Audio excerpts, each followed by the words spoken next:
Hello, welcome back to another block of the day. My name is Brandon Winchester. I'm the Regional Anesthesia Fellowship Director here at the Andrews Institute.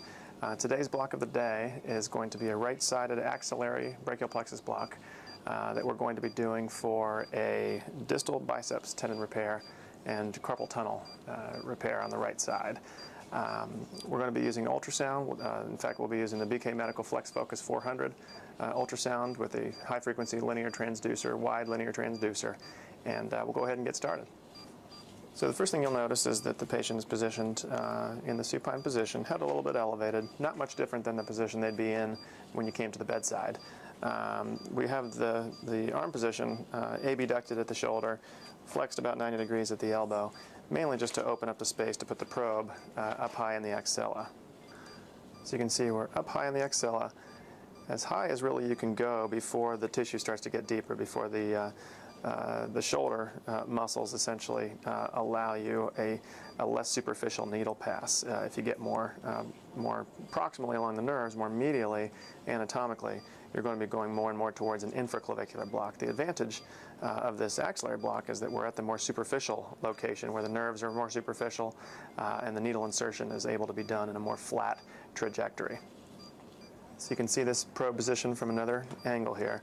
You can see again, if I get a little more proximal, it's much more muscular up there, so it's not going to be as easy of a view because the nerves will be much deeper and the needle pass is going to require a lot steeper needle angle of insertion.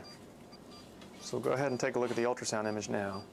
First thing you'll notice on the left side of the screen, this is the side the needle is going to be coming from. This is lateral anatomically. Right side of the screen is medial. Middle of the screen you can see the pulsatile axillary artery. If I relax the pressure on my probe, see a few veins that are able to be visualized only after relaxing the probe. Compress them, they're no longer visualizable. Similarly, deep and a little bit lateral to that artery, you can see another vein, it looks like, that's visible there. You can confirm vein from artery by the compressibility and the pulsatility, but you can also confirm vein and artery by using color flow. So we'll go ahead and turn color flow on. There we go. Go ahead and leave that there. You can see a nice pulsatile arterial flow there. Notice that deep to that artery does not look to be much flow at all, so it's hard to say whether that's truly vein. It's not fully compressible there. If it is a vessel, it's a vein. So I'll try to avoid that black at the 8 o'clock position relative to the artery, just in case that is a vein, but certainly no significant flow. We'll go ahead and move that a little bit more superficially, the color flow. Push it up and go up a little bit higher. There you go. You can also see that there is some venous flow. Pretty consistent with venous flow, just sort of steady flow, non-pulsatile. If anything, there's jugular venous pulsations. So just a couple of conformational tools to tell where the vessels are and what type of vessels they are, artery from vein. In terms of identifying the target nerves, there's 4 nerves in question. First is the most, jumps out the most at you on the screen. That's the musculocutaneous. That lies right below, between the biceps muscle and the coracobrachialis muscle. And if I adjust my tilt slightly on my angle of my ultrasound, just deep to the artery, and it looks like a little bit past the artery is going to be the radial nerve. And in kind of a honeycomb looking appearance, just superficial to the artery at about the noon position, looks like that's going to be our median nerve. And then just medial to the artery in its classic location, just under those hidden veins, is the ulnar nerve. Now our plan is not necessarily to stimulate these nerves. Our plan is just to encircle musculocutaneous with about 5 cc's and then encircle the artery. And we'll try to target the median, the ulnar, and the radial nerves with our needle, but we won't necessarily try to stimulate those. As long as we get local anesthetic around each of those nerve components that we're visualizing, it's not so critical that we stimulate them. In fact, it can be a little bit distracting at times. So we actually do have our stimulator on, as you can hear in the background, but we're leaving it at 0.2 milliamps. The reason for that is simply that at 0.2, we're trying to always avoid a nerve twitch. If we get a nerve twitch at 0.2, it would be highly indicative that we're intraneural.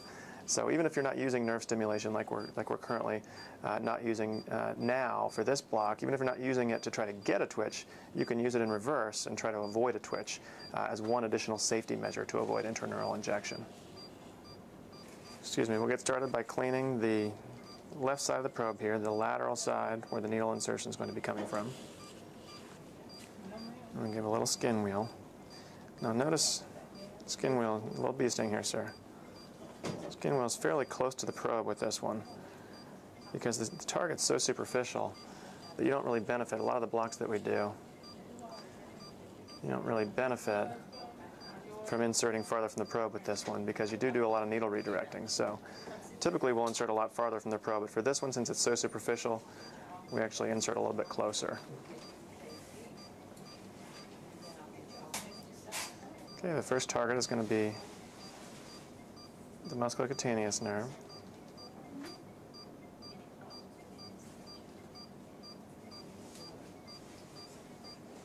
You can see my echogenic pionic needle coming in just under that musculocutaneous nerve. I'm going to go ahead and give 1 cc there.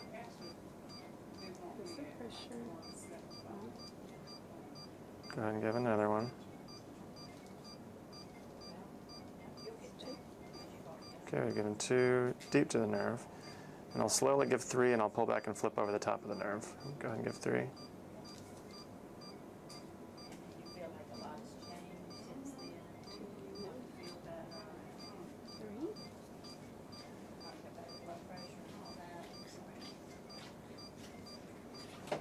I'll give 1 more there, please. Okay, you can see a nice push down on that musculocutaneous nerve. So we gave a total of 6 below and above the musculocutaneous nerve. Now what I'll do is I'll flatten out my needle angle.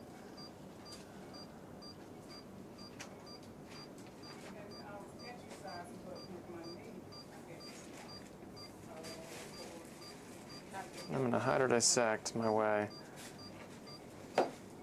just under that artery. We'll dissect under the artery and advance to the median, to the radial nerve. Aspirate and give 5 cc's there, please. You can see the artery popped up there.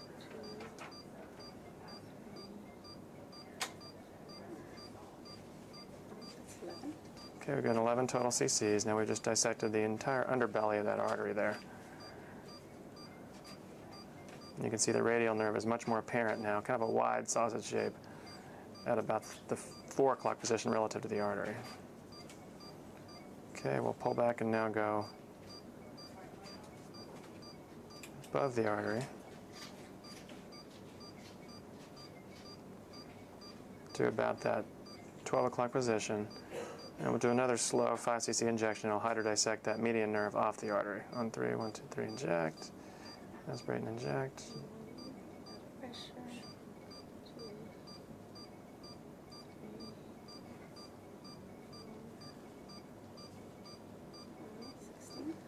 Okay, we've given 16 total.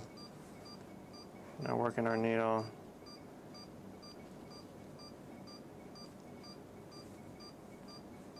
Just past the artery. We'll give another 5 cc slowly as we advance towards the ulnar.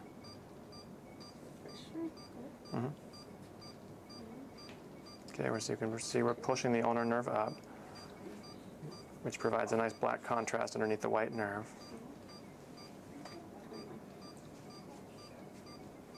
Okay, now we're going to pull back and go over the median nerve. We'll just delicately work our way over the top. 1 cc increments. Go ahead and give 1 cc there, please. Another 1, please. Another 1. Another 1. 25 total. And so for the last little bit, we've now gone above and below median. For our last 5 cc's with a 30 cc total. I'm going to slowly inject, aspirate and inject, and I'll hydrodissect over the top of ulnar.